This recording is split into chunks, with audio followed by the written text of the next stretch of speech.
Kapag narinig mo ang salitang senador, ano agad ang pumapasok sa isip mo? Mansyon? Luxury cars? Bodyguards? O kapangyarihan? Pero paano kung sabihin ko sa'yo na may mga senador sa Pilipinas na dati walang baon papasok sa eskwela? May ama na tricycle driver, may naglalako ng pandesal, may namumulot ng bote para lang makapag-aral. Oo, Di-Fam, hindi lahat ng umupo sa Senado ay pinanganak na may gintong kutsara sa bibig. May ilan na literal na nagmumula sa barong-barong sa palengke, sa bukid at sa lansangan, bago pa makarating sa pinakamataas na kapulungan ng batas ng Pilipinas. Sa video na to, aalamin natin ang mga pinakamahirap na naging senador sa Pilipinas. Ito'y base sa kanilang pinagmulan at sa mga opisyal na deklarasyon ng yaman. Hindi ito para manira. Hindi ito para mag-glorify. Ito ay para ipakita na minsan ang pinakamalakas na lider ay galing sa pinakamahirap sa simula. Mr. D. At number 1, Juan Johnny Flavier, ang doktor na nagmula sa kahirapan. Si Juan Flavier ay pinanganak sa Tondo, Manila. Lumaki sa isang pamilyang napakahirap kung saan ang kanyang mga magulang ay parehong wala masyadong pinag-aralan. Sa kabila nito, nagtagumpay siyang makapagtapos ng medisina sa University of the Philippines at nakapag-aral pa ng master's degree sa Johns Hopkins University. Bilang sekretary ng DOH noong 1990s, nilunsad niya ang mga kampanyang Yossi Kadiri at Oplan Alice Disease.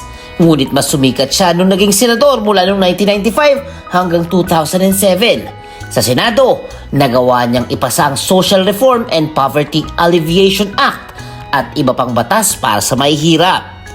Alam ba ninyo na noong 2005, ang kanyang salin ay nagpakitang siya ang pinakamababang net worth sa Senado na meron siyang 3.49 million lamang?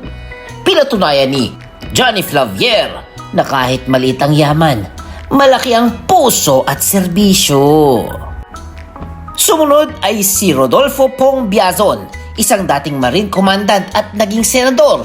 Pinanganak siya noong 1935 at maagang naulila sa ama. Lumaki sila ng kanyang ina at dalawang kapatid sa isang barong-barong sa Cavite. Naglako siya ng isda, namulot ng bote at dyaryo para kumita. Sa kabila ng kahirapan, nakapasa siya sa Philippine Military Academy at naging matagumpay sa Sandatahan Lakas bilang senador mula 1992 hanggang 1995 at muli mula 1998 hanggang 2010. Kilala siya sa pagsusulong ng adyenda sa pambansang seguridad at kapakanan ng mga sundalo. Ang kanyang sariling salin bilang senador ay hindi kasing laki ng iba. Halos simpleng mga ari-arian at maliliit na kabuhayan ang nakasaad. And at number 3, Jovito Salonga, bar top notcher na lumaki sa mahirap na pamilya. Kung may isang taong sumisimbolo ng integridad at pag-ahong mula sa kahirapan, ito ay si Jovito R. Salonga. Ayon sa tala ng bantayog ng mga bayani, pumasok siya sa University of the Philippines College of Law kahit salat sa yaman dahil tinulak siya ng mga ideal na kasarinlan sa kabila ng pobre nilang kabuhayan. Noong 1944, nagtapos siya sa bar exams na may gradong 95.3% at naging pangunahing abogado sa mga paglilitis laban sa katiwalaan. Bilang senador mula 1965, tinitingala siya bilang nation's fiscalizer dahil sa kanyang pag-e-expose ng mga anomalies sa administrasyon ni Marcos. Kahit hindi mayaman, hinirang pa siyang Senate President matapos ang 1986 EDSA Revolution. Ang kanyang buhay ay patunay na ang kagitingan ay hindi minamonopolyo ng mayayaman. Number 4, Joker Arroyo, thrifty na mambabatas na may maliit na net worth. Kilala bilang Joker o fiscalizer din at tagapagtanggol ng karapatang pantao, ayon sa SALN noong 2012 to 2013, kabilang siya sa pinakamahirap na senador na may net worth lamang na 11.05 million pesos. Sa kabila ng pagiging bilyonaryo ng karamihan sa kanyang mga kasamahan, wala siyang iniuulat na ari-arian na magarbong mansyon o malaking negosyo. Bukod sa maliit na salin, kilala si Joker sa kanyang pagiging Scrooge ng Kongreso. Hindi siya tumatanggap ng kontrobersyal na Priority Development Assistance Fund or PDAF at bantay sa lakay siya sa wastong paggamit ng pondo. Bago magsenador, naglingkod siyang human rights lawyer na walang takot lumalaban sa martial law. Pinatunayan niyang ang pagiging matipid at matuwid ay higit na mahalaga kaysa sa marangyang buhay. At number 5, Francis Cheese Escudero. Hey, unbelievable to ah. Ang abogadong may pinakamababang yaman sa SALN ng Senado. Ayon sa ulat ng 2015 SALN, ang kanyang net worth ay 5.8 million pesos lamang. Dahilan upang tawagin siyang pinakamahirap na senador sa panahong iyon. Noong 2018 naman, tumaas ang kanyang net worth ng 10.57 million lamang. Siya pa rin ang isa sa 3 senador na may net worth na mas mababa sa 20 million. Bilang isang abogado at kongresista, kilala si Cheese sa matalas na privilege speech at pagiging kritiko sa ilang politicians.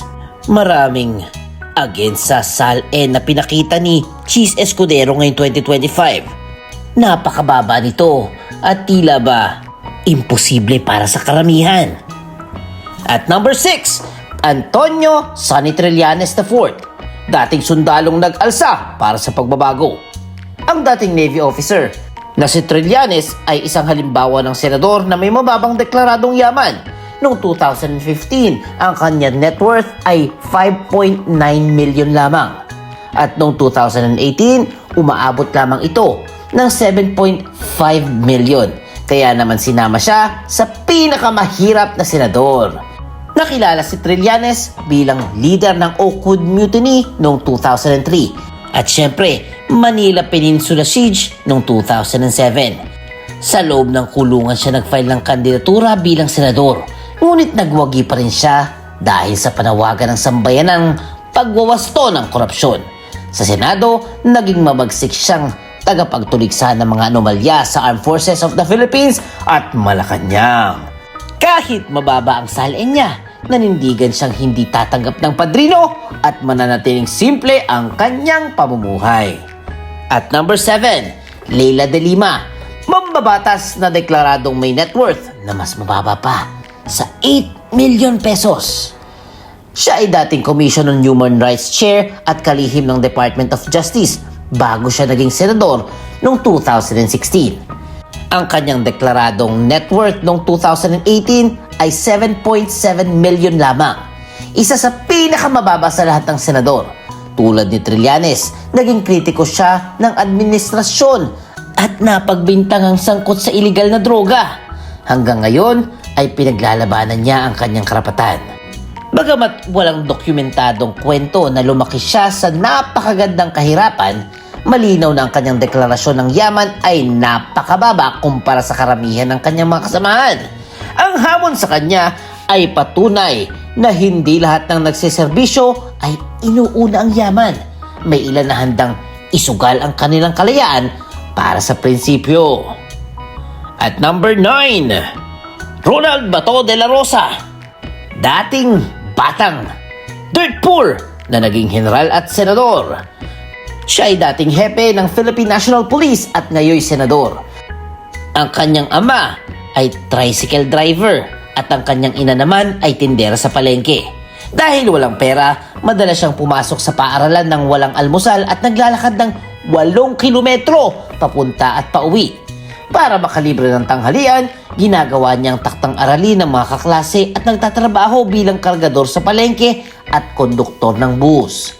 Sa kabila ng kahirapan, nakapagtapos siya ng public administration, nag-aral sa Philippine Military Academy at umangat sa ranggo ng pulisya. Bilang hepe ng PNP at senador, ang kanyang kwento ay inspirasyon sa mga kabataan na may ambisyong maglingkod sa bayan kahit mahirap ang pinagmulan. Number 10, Aquilino Coco Pimentel III, anak ng estadista, simpleng pamumuhay. Narito naman si Coco Pimentel na anak ng yumaong senador na si Nene Pimentel. Siya ay may net worth na 28.66 milyon, mas mababa kumpara sa gitnang net worth ng mga senador. Kaya kahit anak ng dating senador, hindi siya lumaki sa karangyaan. At mismo si Nene Pimentel na ang nagturo sa kanya ng kahalagahan ng pagiging tapat na lingkod ng bayan. Natapos siya ng abogasya sa Ateneo de Manila University at nakapasa sa bar exams bilang top-notcher.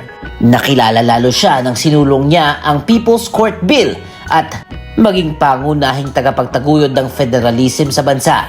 Sa kabila ng limitadong yaman, naging Senate President siya mula 2016 to 2018.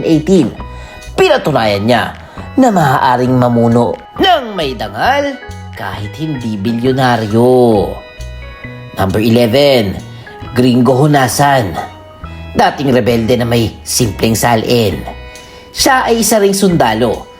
Kilala sa pagiging leader ng mga kudeta noong 1980s. Naging senador siya noong 1995. At noong 2018, ang kanyang net worth ay 25.88 milyon.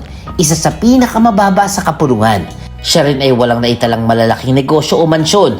Bagamat wala tayong mabasang maraming detalye hinggil sa kanyang kabataan sa artikulo. Alam natin na nagmula siya sa Bicol at sinanay sa PMA. Bilang senador, nanindigan siya sa usaping seguridad, environment at agrikultura. Ang kanyang hindi gaanong malaking yaman ay pinakita na posibleng manatiling simple ang buhay kahit naging bahagi ng gobyerno sa matagal na panahon. D-Fam! Ngayong narinig natin ang kanilang mga kwento, malinaw ang isang bagay. Hindi hadlang ang kahirapan para makarating sa Senado, pero hindi rin garantiya ang kahirapan para maging mabuting lider. May mga nagmula sa barong-barong na nanatiling simple. May mga lumaki sa kapos pero piniling maging tapat. At may ilan ding nasubok ang prinsipyo sa gitna ng kapangyarihan. Ang tunay na tanong ngayon, hindi lang kung sino ang pinakamahirap na senador. Ang mas mahalagang tanong ay ano ang ginawa nila sa kapangyarihang binigay sa kanila. Dahil sa huli D-Fam, hindi net worth ang magtatakda ng halaga ng isang lider, kundi ang batas na kanyang pinaglalaban. Ang taong kanyang tinulungan at ang prinsipyong hindi niya pinagbili. Kung may natutunan ka sa video na to, please comment ow ow ow. At syempre, huwag kalimutan mag-like, mag-share, mag-comment at mag-subscribe na kay Mr. D kasi masayang matuto. Yeah. The end. Huwag kalimutan i-click ang subscribe button at bell icon ni Mr. D para masaya every day. See you, D-Fam!